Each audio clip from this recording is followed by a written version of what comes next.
வங்கதேசத்திற்கு India போடப்போகும் அந்த பாயாசம் இனிமே வேடிக்கை பார்க்க முடியாது. இந்துக்கள் மேல கை வச்சா இராணுவ நடவடிக்கைதான். 1971ல நாங்க உருவாக்குன நாடு இப்போ எங்களுக்கே சவால் விடுதா?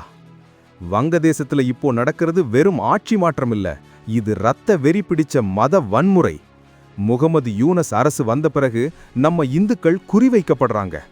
திப்பு சந்திரதாஸுங்கிற சாதாரண கார்மெண்ட் தொழிலாளிய நடு ரோட்ல எரிச்சு கொன்னிருக்காங்க.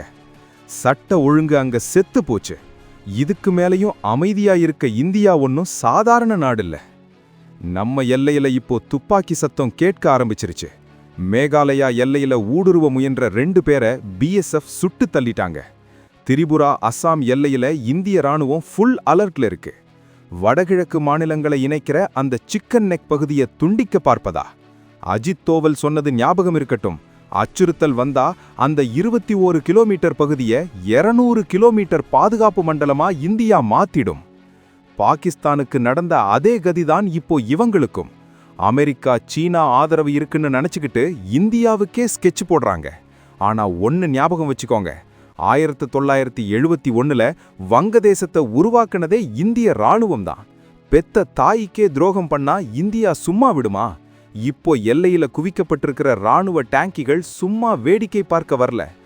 எங்க நாட்டுல 1 சென்டிமீட்டர் நிலத்தை கூட யாராலும் தொட முடியாது.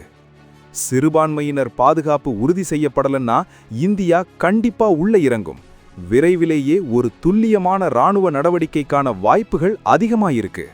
இந்தியாவோட இந்த ஆக்ரோஷமான முடிவு சரியா தப்பா? உங்க கருத்தை கமெண்ட்ல சொல்லுங்க. இந்த உண்மையை எல்லாரும் தெரிஞ்சுக்க உடனே ஷேர் பண்ணுங்க. அடுத்த அப்டேட்டுக்கு சப்ஸ்கிரைப் பண்ணுங்க. ஜெய் ஹிந்த்.